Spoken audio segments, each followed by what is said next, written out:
As often is the case in my life, I get these nuggets of wisdom that seem to find me. And as so it happens, I ran across the story of R.U. Darby and his uncle. And it was from something that Napoleon Hill wrote in Think and Grow Rich. And it was about a man and his uncle who heard about the riches out west. And so they left Maryland on a journey to Colorado to go ahead and stake their claim for their newfound gold. But, and after some preliminary digging, they were able to find a deposit of gold that was so vast that it really boggled everybody's mind. But they didn't have the funds that they needed. So they went home and they kind of hit up their relatives and everybody knew to raise the funds necessary to buy and install the equipment that they would need to mine the gold. When they returned to Colorado, both of them staked their claim, and they went on to work the mine. Unfortunately, they started to pull up the gold. They sent it to the smelter, and all of a sudden, it stopped. They hit a wall. They didn't know, but something happened. The vein that they had hit suddenly mysteriously disappeared. It was nowhere to be found. They dug deeper, and it was to no avail. It just wasn't there. So their hopes and dreams crushed, they decided to take the equipment, cut their losses. They sold it to a junk man, and they went home. This junk man said, you know what? I believe that there's something there. And so he sought out a geologist. This geologist said, what the Darbys didn't realize was that there's a fault line there. I believe that there is gold 3 feet from where they were digging. So the junk man took the equipment, he set it up, and guess what? He struck the gold. So R.U. Darby heard about it, and he realized that he was just 3 feet from gold. Did he let that defeat him? He did not. He decided that he was never again going to be defeated by 3 feet from gold, and he, in the insurance industry, made it a promise and a desire that he was going to succeed. And so today we're going to speak about being 3 feet from gold. I would like to welcome Michael J. Russ, who always reminds me of awesomeness and being 3 feet from gold. Michael, welcome, welcome, welcome. Thank you so much, Lisa. I really do appreciate it. You're a fabulous host, and I'm always happy to be on this show with you, and I always look forward to it. It is it's the highlight of my week.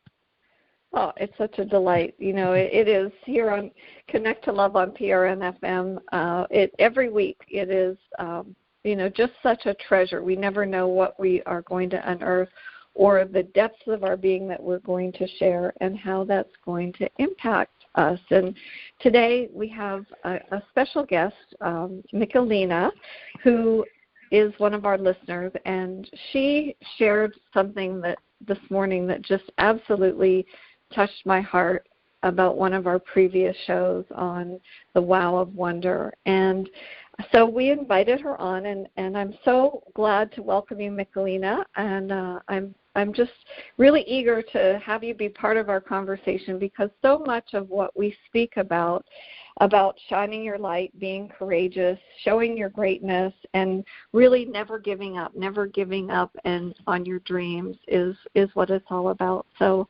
welcome. Thank you. I'm so grateful to be here, especially because just because purely knowing you, Lisa, has been the sole catalyst in my life completely transforming into something better than I ever thought it could be. And I just want to thank you for that. So it is an honor to be here with you guys. Oh, no, thank you. And just real quick, because I am a little technologically challenged and I didn't realize the beautiful messages you shared with me today only had a shelf life of 2 minutes. Would you share with Michael some of the things that really touched your heart about that show and the messages that he shared with you? And then we'll sort of let our exploration take off from there. Yes.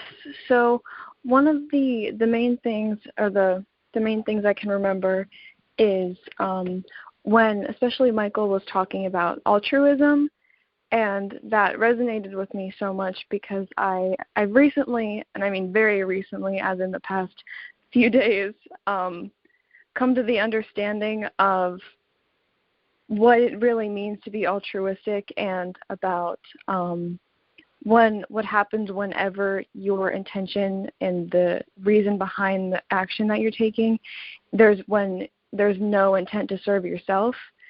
And kind of what that has meant to me is that all of our intentions are either rooted in love or in fear. And when we act from a place of fear, that is because we are trying to seek something outside of us or to protect ourselves in some way. And it's a very self-serving intention to have, because we feel like we aren't already complete enough and we need something else to complete us.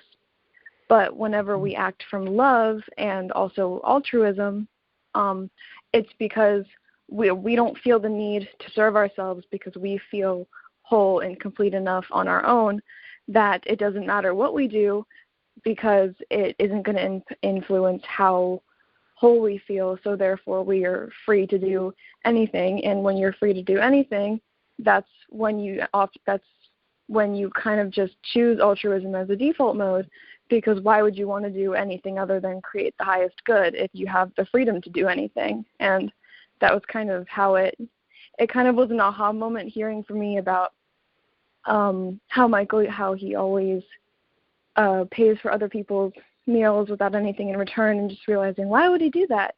Oh, wait, it's because that feeling comes back to him. The love that he gives to others gets served back to him. But whenever you do something with the intention of trying to improve your life directly, it often gives the opposite, because you just feel more incomplete.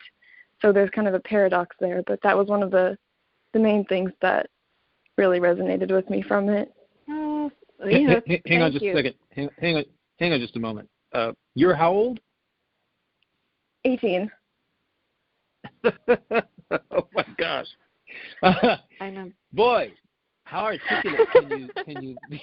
I'm like, okay, number one, I'm blown away completely that you deduced that much out of what I said about altruism, that element of alchemy that can help transform the way that you feel in an instant when you're giving without the need to receive, releasing your attachment to receive. That is a brilliant explanation of it, by the way. I just want to give you kudos for that.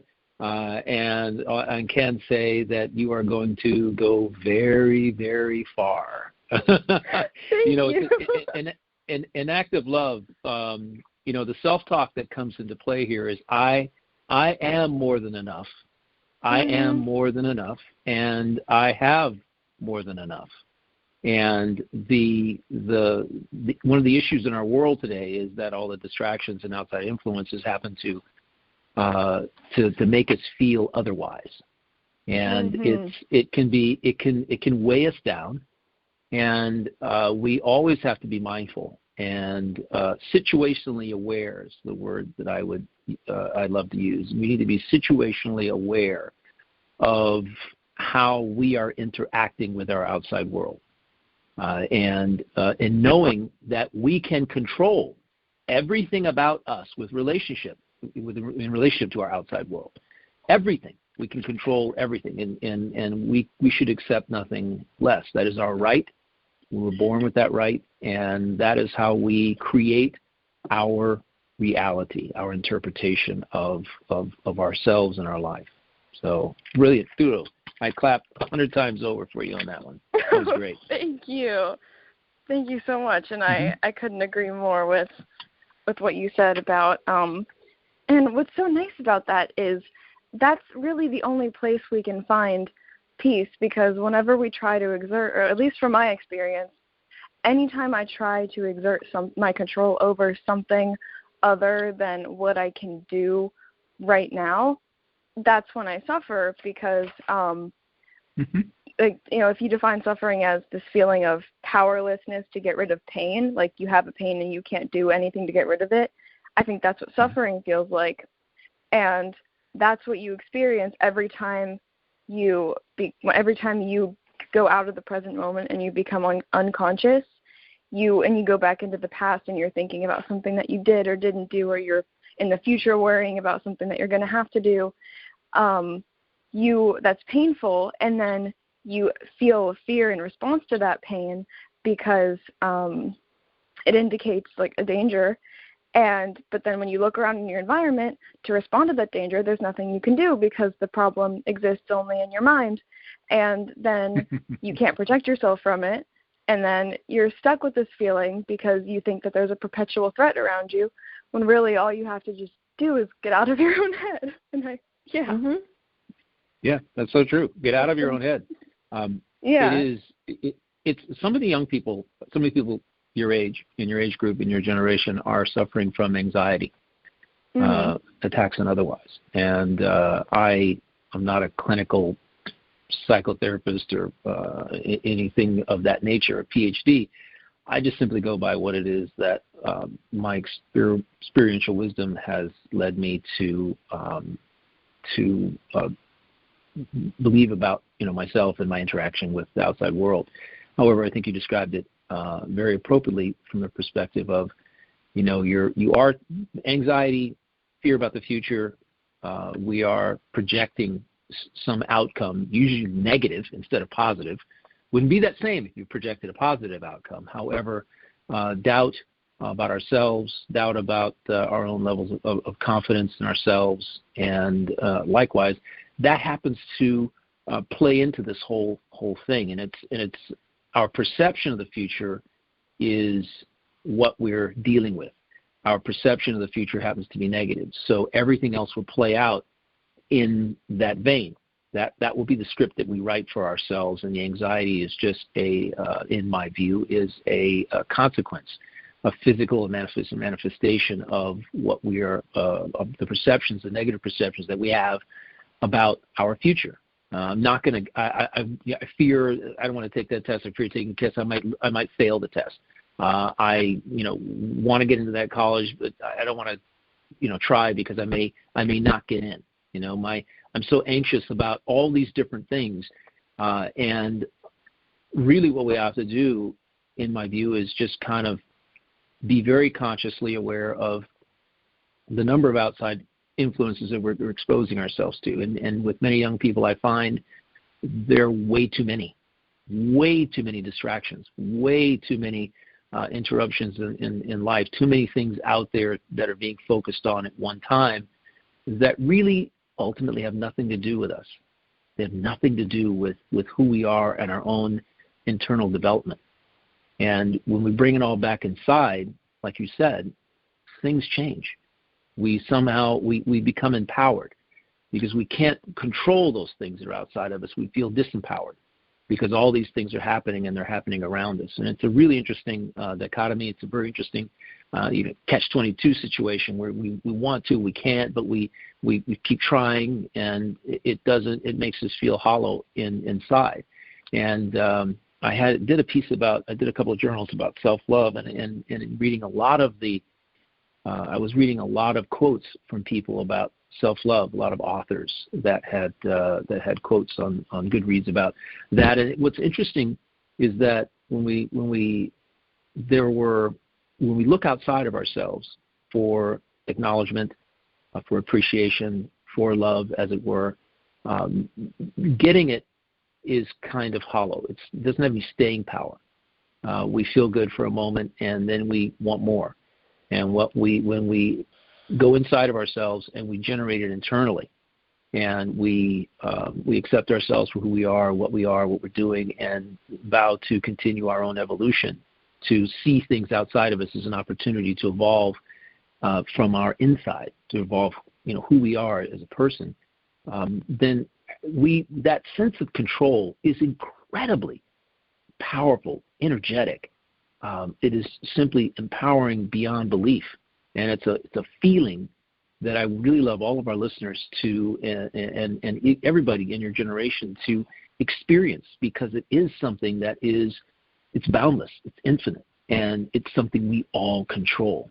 So love how you explained it, and I love the fact that you're you're an old soul in a young body, very much like I'm sure I was and Lisa was, and it's wonderful to have this conversation and know that you exist. You're so articulate in the way that you're talking about your feelings and talking about your interaction with the outside world. I'm like blown away by this. I'm like, wow. I got people my age that don't get it. It's kind of like, this is great. That anything I'm happy when anything I do touches just one person.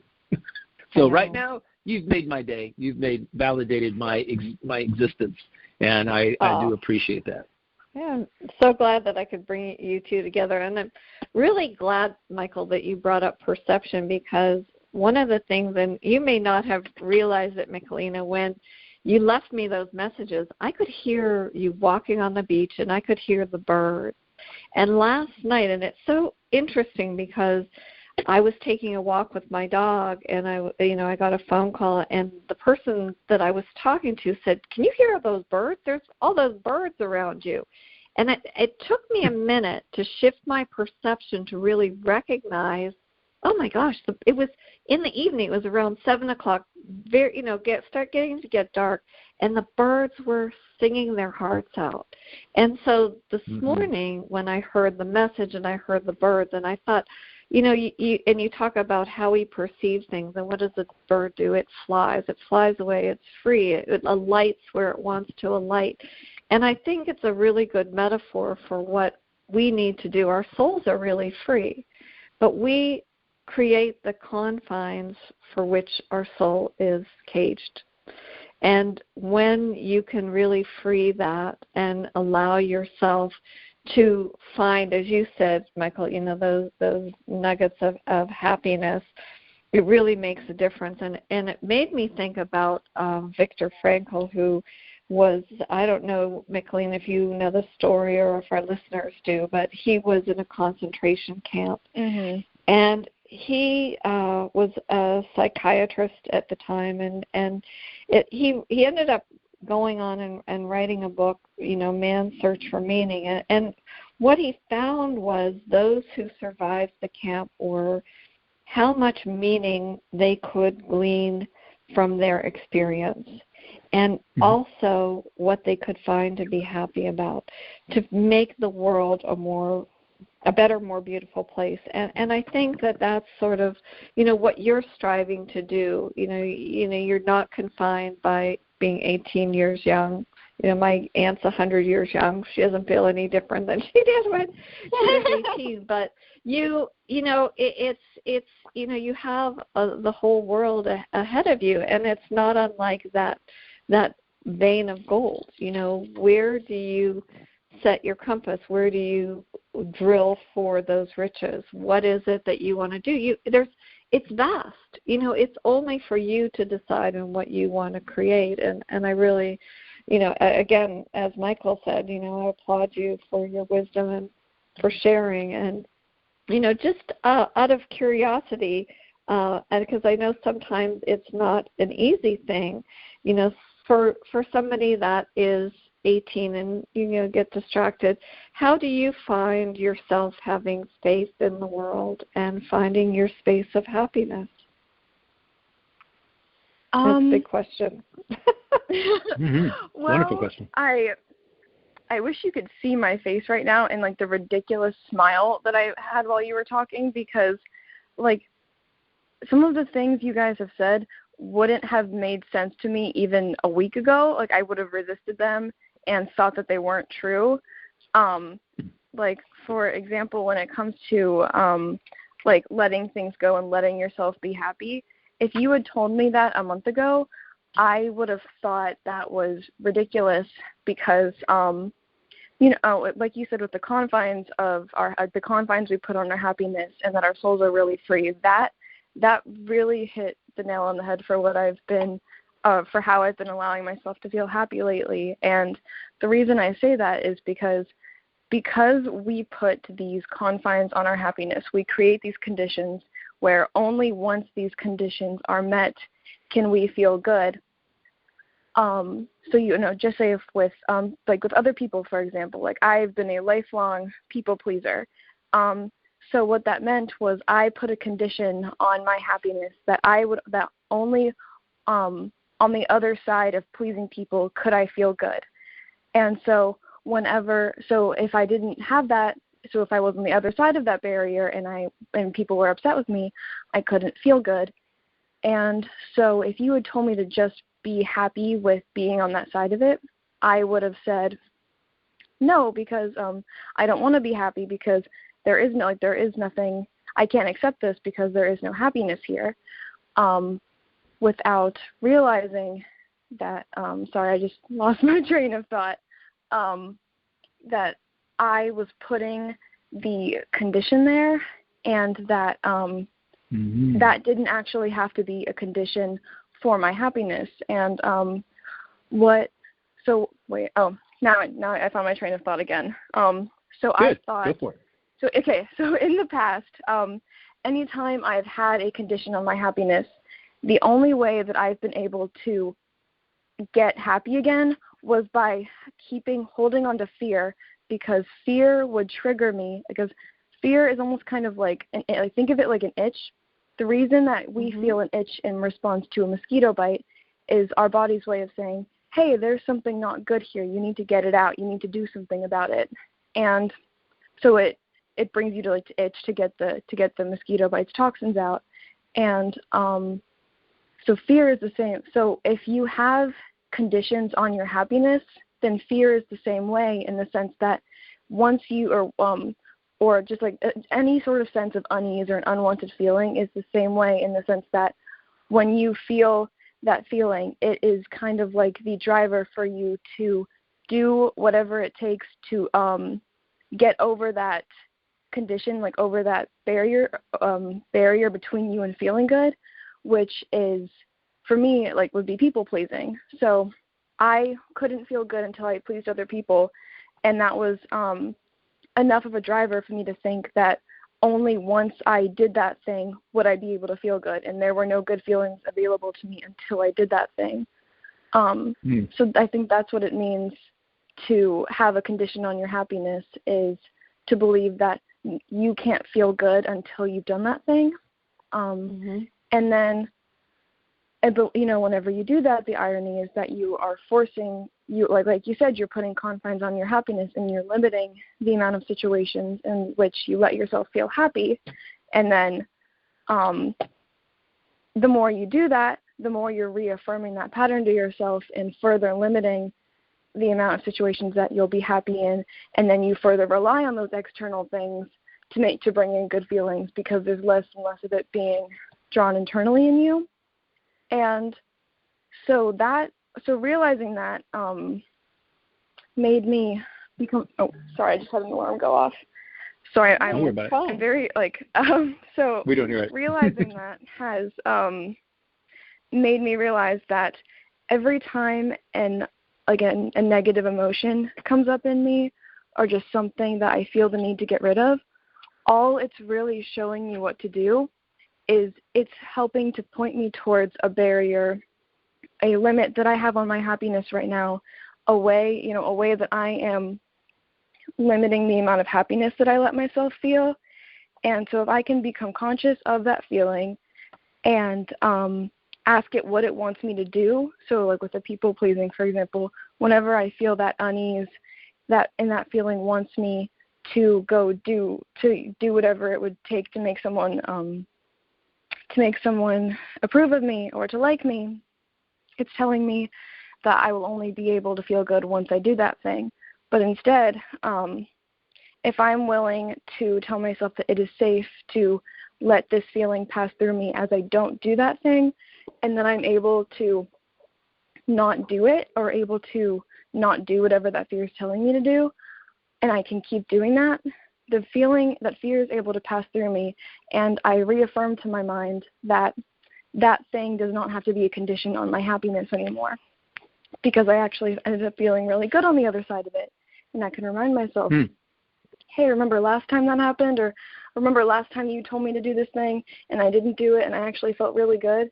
And the more that happens, then you are able to just continuously break the conditions that you put on your happiness as you prove to yourself that they don't actually have to be the conditions. And every time you do, you are freeing, you are kind of knocking down one of the barriers and one of the limits of your happiness. Mm-hmm. So it's like, if you're in a house, every time that's like keeping you out from the light, and it tells you that the only way you can get to the light is go through a very specific door. But what if you knock down the whole wall? That's like breaking down the barrier, and every time You're just letting more and more light in until the point where there is never a condition on the light, and you're able to always feel that way. So that's kind of what I've been experiencing lately. I'm sorry for that was a major ramble. No, but to sum it all, not. I think it's of value to so many of our listeners. And Michael, I can feel you have. I can hear you. You would love. I don't know. I can just feel your energy. I would love for you to comment. Well, basically, as far as the rambling goes, that's a good kind of rambling going on in your head, and it's one that actually gets you to a conclusion and helps you to understand yourself better. And one of the things that I encourage people to do is to journal those thoughts, to put them down on paper. That whole diatribe of thought process, that you went through is beneficial for you. The other thing I was thinking as you were talking is that you have really passed through a major or jumped over a major hurdle in life at such at such an age, because a lot of people spend their whole lives pleasing other people to feel better about themselves, and when in reality we just have to please ourselves. We just have to work. The pleasing. The happiness, as I like to say, flows. It's infinitely flowing within us from the day we're born. We're happy, and we've learned to be otherwise. We've put these constraints on it, and we put these restrictions on it. Your perception of I can't be happy unless I'm pleasing someone. And as you say, a week ago, the question that comes to my mind is, what was the epiphany a week ago? Was it listening to the podcast, or was it something else that helped you kind of reach a point of pivot? Well, it started with two kind of factors. One is my psychologist, Dr. Greg Nicosia, whom I met through Lisa, so thank you for that. And number two was the book The Untethered Soul by Michael Singer. So Michael is a good name. But kind of both of them are like, between reading that book and listening to Dr. Greg, I got from both of them at the same time, basically just that, I guess to give a little bit more of a context, I have struggled with an eating disorder for the past 3 or 4 years now, and at this point it's kind of taken on the toll of kind of taken on the role in my life of an addiction more than anything else, where I, it is like a very much kind of become a barrier to me feeling good, and something that incites a lot of fear in me, because I feel like if I don't keep things a very certain way, that I don't get to feel happy. And I think that's pretty much the nature of addiction, is that your life gets so small that there's really only one thing that allows you to feel any sort of goodness, and that is just like using your drug. And the more you affirm that pattern, the more you are so it's like every time that energy of that urge tries to pass through you, and you deflect it by using the drug again, you just push it back in the same direction that it came, and then it keeps having to push stronger to get through you. And so that's what it's like to get deeper and deeper in an addiction, is because the stronger that energy comes, the worse it feels trying to pass through you, the more compelled that you feel to use in a way that to get the energy out again. And so between using a couple of techniques that Dr. Greg gave to me, and some tools like tapping, I really started to, I was able to start saying to myself every time that energy started coming through of, oh, it's safe to let this pass through me as I, keep reading or keep doing whatever I'm doing, because I stopped looking at it as a threat. The same way that, like for the longest time, it was me keeping it there was almost like as if I had a thorn stuck inside of me. And if my goal was to feel the pain or to avoid the pain, I was avoiding the pain by protecting the wound or protecting like the space where the thorn was rather than pulling it out. So now that I'm letting the energy pass through, it's I am so happy to say this, that ever since I started coming to this realization, I have not had a single urge to do anything that like my eating disorder has ever told me to do. And it has just it's only been a few days, but it's become so small. And now like what's happening is every time I feel something negative come up, I used to feel very scared, and now I feel excited because I'm like, ooh, this is another chance to free myself of a condition that I put on my happess. Ooh, that's awesome. And then I investigate the emotion, and I'm like, That's hey, like, great. what are you trying to tell me? Okay, well that, if I was a smoker, it would be like, oh, I have an urge. Hey, what's this trying to tell me? Go smoke. Okay, well that actually doesn't serve me, and that doesn't sound like a good idea. And if it comes to love versus fear, it's like this is telling me that it's going to feel good, but I know that, like, paradoxically, it just makes my life smaller. So what would be the thing I could do right now that's the highest good? What's the next right thing I can do?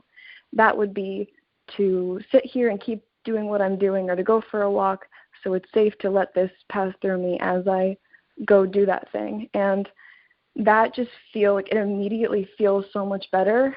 And I feel, and like every time, like, this happens all the time now, and then I'll let out these like weird little laughs, because it's just kind of like I'm like pulling that, like I'm kind of like reclaiming my happiness. And and I think that's kind of just like, yeah, so that's all. That's kind of how it happened. My comment is, it feels good to be in control, doesn't it? Yeah, but like it also feels good to, like, the more it's happening, I'm just realizing that how little, like, I think what we all really want is just to feel good. And so what really feels nice is to know that, is to move closer to that state where you need less and less things to be under your control in order to feel good. Mm-hmm. There you because go. it's less that you have to manage. And I think, exactly. Yeah. That's wonderful. That's brilliant. Brilliant. Yeah, I couldn't have explained it anywhere near the way you've explained it, because I'm not you, and I'm not living in the situation that you're in. And I love the fact that you've got such a great grasp of what's going on, and the beauty of what I'm hearing from you is that you are in control. You're managing this, and you're in real time performing the alchemy necessary to bring you closer to where you really want to be, wherever that is, wherever you're enjoying the process. You're enjoying the journey. The journey is fun to you now, and that is, as long as it's fun to you, you're going to keep doing it. You're going to move through this. Yeah, it is. Yeah, it's brilliant. It's beautiful. Lisa, I got to tell you, thank you for being Michelina on the show today, because there's such energy there. I can see your smile. I can feel your presence. I can feel your energy. I can feel your love for yourself and for what you're doing for yourself, and how you're performing that transformation of yourself in, again, real time, moment to moment, because that is the way we have to navigate through life. That's the way we should navigate through life, is just like that. There are a lot of different things. As far as one other thing that popped in my head was relationship. You've discovered something about yourself that's going to make future relationships so much more meaningful for you, because you're going to understand that you're going to have shed, in my view, based on what you said, that pattern of having to please someone to feel to be happy. And that is this is all applicable to many other areas of your life. Relationships, certainly interpersonal connections, relational connections that are just friends and other intimate connections that you have and develop in the future. You're really have a grasp of this and are going to be able to apply everything that you've learned up to this particular point and are actively applying for your situation physically and mentally to other things. And it's brilliant to hear. Brilliant. It is. And I will share with you that your smile is contagious. Your happiness is contagious, because as you were speaking, I had a big smile on my face, and I imagine Michael with his beautiful, bright smile had one on too. I know both of our hearts are smiling, and I really hear, and this is what the show's all about on Connect to Love, because this is where we go. We don't know when we gift something from our hearts with no attachments to it. You put it out there in the world. It's how you give, what today, are you going to do to make somebody else's life better? And that, is significant right there. You don't have to even know what it is. It's an altruistic thing. And I really appreciate, Michelina, you sharing your story, because I think sometimes our listeners, and I know you'll hear somebody and you think, well, they've never struggled through XYZ as though I have. I mean, we all have experienced adversity and struggle. There's not one person on the planet who hasn't experienced something.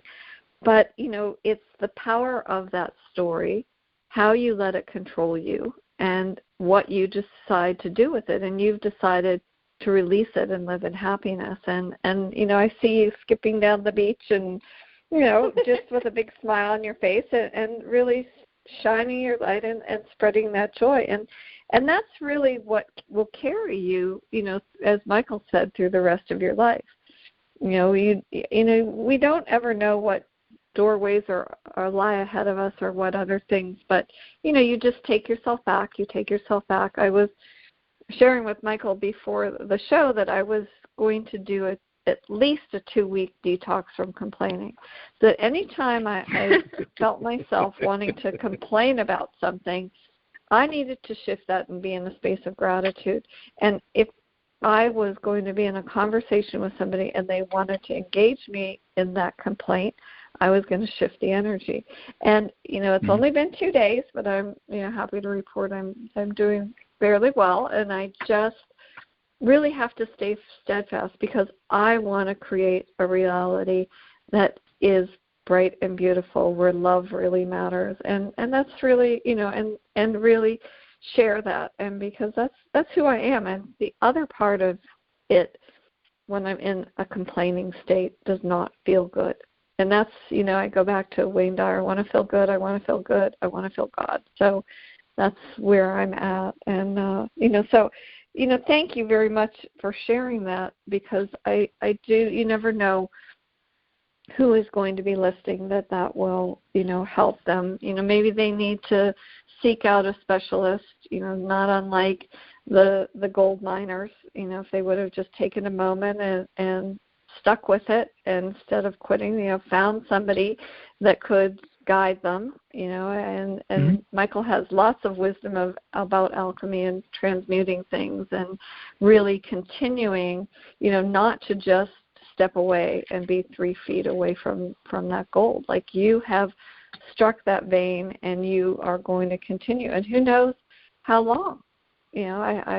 What other areas it'll travel into, and I think that your story is inspiring, and the fact that you are radiating happiness is just my heart just embraces it. So thank you for coming on. Yeah, and, I agree wholeheartedly. I'll say thank you so much for enlightening us about your situation. There's a lot of it's really interesting, because there's a lot of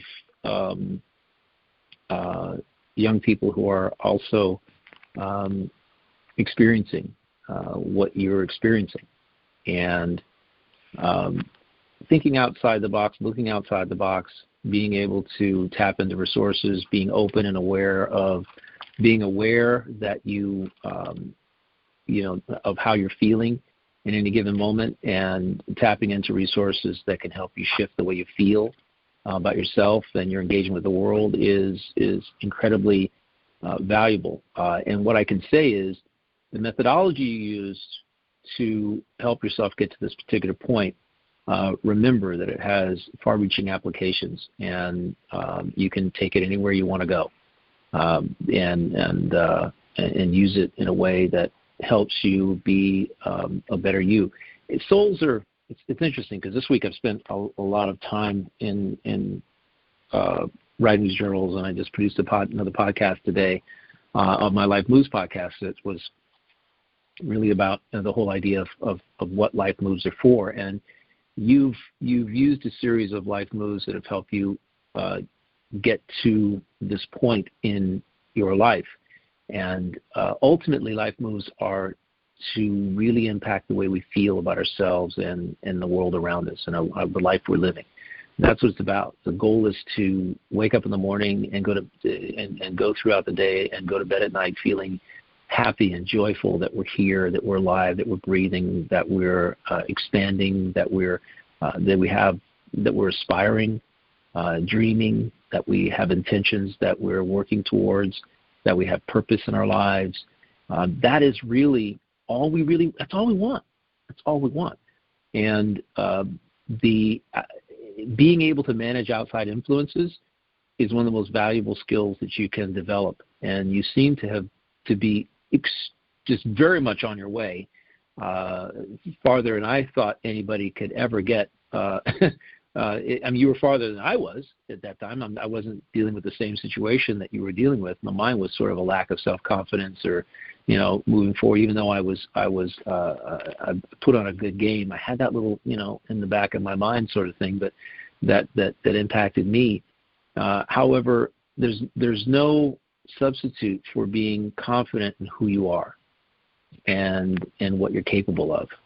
And this has taught you a lesson that you are capable of anything when it comes to yourself and creating the reality that you want to experience. It's limitless, and that's the takeaway that I hope many of our listeners actually pick up on in your story. Is that is you have limitless capacity for changing the way you feel, for guiding your life and controlling your destiny. You definitely do. So thank you. And about this, by the way, about this 3 feet from gold, brilliant story, number one. As we were talking about before the show, there are a lot of people who are 3 feet from, metaphorically speaking, 3 feet from their aspiration, their intention, their dream, their goal, their discovery of who they are, and give up. They fall prey to thought viruses that other people are spreading about. You'll never be able to do that. You'll never be able to be that. You'll never be able to feel that way. You'll never have this. You'll never have that. And awareness is one of the words that you used, I believe, Michelina, that I think is so powerful. You have an awareness, developed an awareness, and that enables you to dictate where you go. Being self-aware is an element of alchemy that helps you guide yourself in the right direction by listening to how you feel, and then paying attention to your perceptions about things, and being able to just control it. It's deeply empowering for me, and I know for you, Lisa, as well. It's deeply empowering to know that we are the ones creating our lives. We're the ones creating our reality that we're experiencing. We're the ones that determining how we interpret what's happening within us, what's happening outside of us, and how we interrelate to that. And that's just beautiful. That is. There's nothing better. I get up in the morning. That's all I think about is how magnificent is this day going to be, and then go about creating that magnificence and not allowing other things to interrupt that mindset that I've had, that state of being of this is a magnificent day, this is an awesome life, and the drama, you talking about complaining, and taking a 2-week detox from complaining is not something I expected to hear from you, number one, because I know you're so empowered with skills of mindfulness and other things. However, it actually exposes the reality that we experience every single day, that no matter how wonderful, mindful, aware, self-aware, self-confident we can be, it's not the fact that it's not the outside events themselves and how we respond to them. It's how we decide to respond to them. We are all, as human beings, subject to an initial reaction, an initial complaint, an initial negative outburst or response to what's going on in life. That is a given. What matters is what we do next. How self-aware are we that we've just done that thing, and how quickly can we transcend it? How quickly can we transmute the energy? That's the key. And it seems, Michelina, that you've kind of discovered that for yourself, and I love it. I just got to tell you, I love it. I do as well. And, it reminds me, there's and Michelina, you may or may not have heard of him, but his name is Krishnamurti. I didn't find him until about 20 years ago, but one of the things he said is that you have to be a light to yourself in a world of darkness. And that really struck me, and it you think about what that means. You have to be a light to yourself. And so many times, and it echoes what you said before about pleasing other people before you please yourself. And it's not about being selfish. It's about being self-full and knowing that, this is what I need. This is what my soul needs. This is what I need to feel good. And even if it may create some discomfort, you can step away from it and really, truly own that. And, I'm just, if you wouldn't mind, for our listeners, somebody that is looking for, or just sort of how you found your path to some of the things that you're doing right now to empower yourself. Because I think one of the things that I realized many years ago was that I didn't need to find a guru. I needed to be my own guru. It was what resonated with my soul, what felt good to me, that right always feels good. What's right always feels good. And that became my mantra. So from your perspective and your journey, just if you could share a few words of wisdom to our listeners here on Connect to Love about trusting yourself, or whatever it is that you feel guided to share, I'd really welcome that. Please. Yeah. Oh, me? Wait. Me? Okay. Yep. Yes. You. So I will start by saying that the me that is saying this today, if I had heard someone saying these words to me a year ago, I would roll my eyes and think I was the most annoying person in the world, because I have always, in the past, always identified myself. I kind of I almost sort of romanticized my suffering and prided myself on being this very logical overthinker, tortured soul, the way that the movies love to show these broody guys with tortured pasts and that kind of thing. I love the idea that people didn't know me and they didn't know how deep I was and how much I was I don't know. I thought there was something to be proud of in that, and the overthinking. And I've been diagnosed with I think 5 different mental illnesses: clinical depression, anxiety, ADHD, anorexia, and bulimia. So it's not the reason I say that is because what I love about talking to you guys is that I'm still very, you guys have been you two have been more in this this beautiful state of mind for a while, whereas it's still very fresh to me to think about what anybody who hasn't experienced that yet, what this sounds like to them. So whenever, even the word you, for like my self-concept a year ago was my name, my body, my thoughts, my feelings, my relationships, my experiences. That was all me. And then I think one of the biggest shifts started with Eckhart Tolle and the realization that like disidentifying from the mind and our experiences, and because that didn't make sense to me for the longest time of I'm my thoughts, like I think therefore I am. That's what the saying is, right? But it's only been very recently that I've I don't know if this is how you experience it, but whenever I think about my consciousness, like my awareness, I feel it kind of in the space like between and around my eyes. Like it's around my eye level that I feel like the seat of my awareness is, and that's how I negate what's kind of above or below my awareness as far as space is concerned. And so I started kind of focusing on that space, and it feels like this kind of more this like energy. It doesn't really feel good or bad, but I noticed that the most dense kind of sensory energy that I feel is around my, like kind of at eye level, but not like in my eyes. And I was focusing on that space so much, and I kept kind of just saying to myself, I am aware that I am aware of my experiences.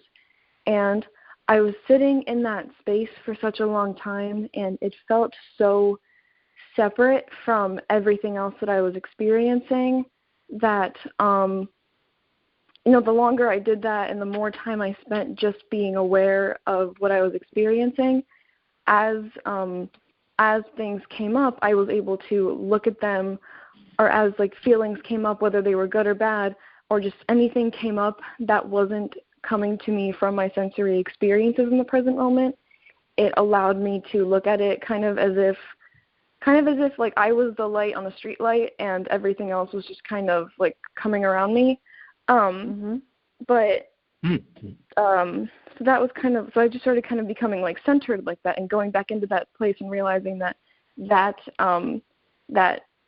just the same way that like the sun, like how do we know that the sun is shining? Because we can see it, right? But why can we see it? Because the sun is shining. And that was such an ironic thing to me of like, how do we know that we're alive? Because we're aware of it.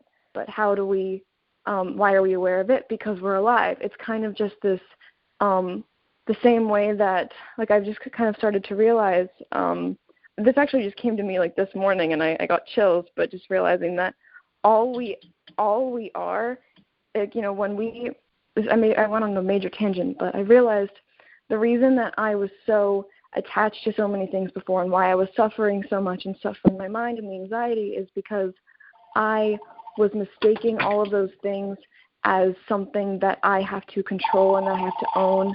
And so anytime they weren't going my way, I was suffering as a result of that. But if your identity in the only condition for your happiness, I realized, was on the one thing, the only thing that is ever unchanging in my life, that will only be with me from my first breath to my last, is my awareness, my ability to be conscious in one moment. And how beautiful is it that the only thing we have, the only thing that will never leave us, is the only thing we need in order to be alive. And if that is your only condition for being happy and for feeling good, because you've severed all the ties to everything else, because, why would you try to make something you that isn't you? And you realize that consciousness is as whole when it's experiencing something good as it is when it's experiencing something bad, the same way that the sun shining on the sun shining on the best person is the same as the one shining on the worst, then you have everything that you need. And if you have everything that you need, then there's never anything holding you back from doing whatever the best thing is. And that just creates a beautiful cycle, because you are always free to do whatever serves the highest good. And then just as a direct consequence of you doing that, you feel good immediately, and that comes right back to you. And so I've I've had to kind of give myself a very practical, logical approach to getting into this state, because that's just kind of how, like, I had to get my very analytical mind on board to understand that it makes, like, logical sense to live this way, that like something else that Michael said about how, we all have those initial feelings. They're a lot like stop signs, in the sense that whenever you have that first initial reaction, that first initial sense of something isn't right, all it's trying to tell you to do is just pay attention to what's coming up, because you might need to do something differently. You might need to change something in order to feel safe. The same way that when you pull up to a stop sign, you might have to let pedestrians cross. You might have to let another car go by, but you don't have to. You can just look at that stop sign and then take it as a sign, but then make your own judgment about the situation, about what's really right. But if you were to take that stop sign just for what it told you, which is just stop, you'd never move forward. You would maybe even back up and go down another road until you experience another stop sign. And so I just realized that every time I feel that feeling come up, all I have to do is consider what it's telling me, and then decide what the objectively right thing is, and then let that feeling pass through me. So that's the same with complaining. I can notice that I think something isn't right, but then I can kind of become curious about it and recognize that it might not be a logical thing, or maybe there is some sort of merit to it, but I don't have to keep that feeling with me. I don't have to keep feeling bad in order to do the right thing. Mm-hmm. Once the feeling has told me what to do and served its purpose, I can let it go. And I think that was the most freeing thing I ever realized, was that once the emotion has told me what it was trying to tell me, I'm allowed to let it pass through, and I'm allowed to focus then on what else comes into my awareness. So I think that's kind of what my journey has been. Because to me it just makes sense. Like, why would I want to hold on to something that feels bad if I don't have to hold on to it in order to get done what I need to get done? So that's kind of been my experience. No, thank you. Definitely. Yeah, absolutely. Go ahead. She thought it through, and I love it. Yeah, no, I'm just blown away, Michelina, by all of your words, not just the message, the fact that it comes from the heart, and as so often on the show, it just like time flies by because we're just in this magical wonderland. But we still have a little bit of time left, and I'm going to let Michael comment, and Michael, I'm just going to let you close out the show, because I know that it's just such a gift, and I just want to thank you, you and our audience, and on here on Connect to Love on PRN FM. It's such a gift, and Michael and Michelina, it's just such a joy. So thank you. So Michael, I'm going to turn it over to you and allow you to close everything out. Well, the beauty is that, Michelina, that you've unpacked your luggage, so to speak, and the realizations. The realizations you've had in a very brief period of time in your life. I don't believe in accidents. I don't believe in coincidences. I do believe every soul is in my view, every soul has a purpose here. And we have a mission that we are to learn. And I can't stop thinking about the fact that what the realizations that you have had here in this past 12 months, and even in the last couple of weeks or week to two, they're going to serve a greater purpose in your life.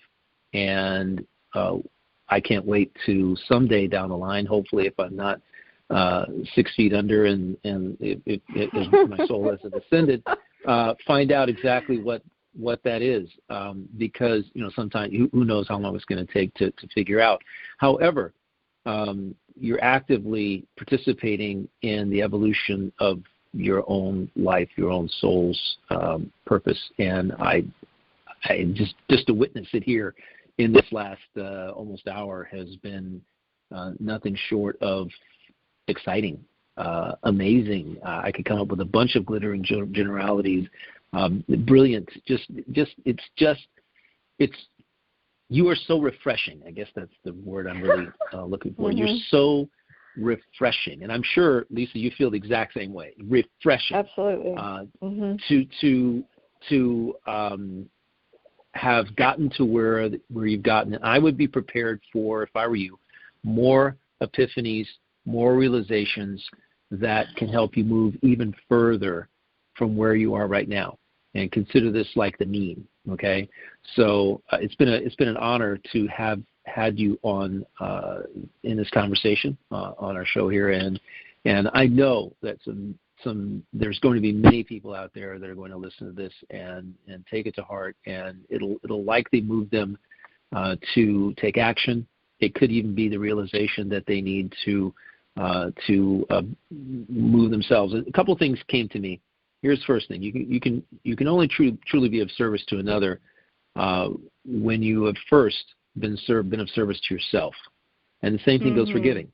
You can only really truly give with integrity to another person after you have truly given to yourself. Everything outside of you, your whole reality, everything experience begins with you inside. And just remember that.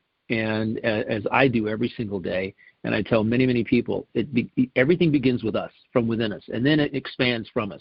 That's the energy we create, which is an expansive energy, happiness, love, enlightenment, which is what you're really doing right now. You're participating in Hertz 720, the enlightenment realm, that highest frequency, because that's what you're doing. So I appreciate it so much. And thank you, Lisa, for bringing Michelina on. And wow, thank you so much. And for everybody out there in Wonderland, we call this earthly realm, thank you for listening. Thank you for your participation in our podcast and our radio show as well. Connect to Love is on a podcast as well on Apple and Google, and you can re-listen to the show. You can forward the show, share the show, whoever you want to share it with, and enlighten them as well. Okay?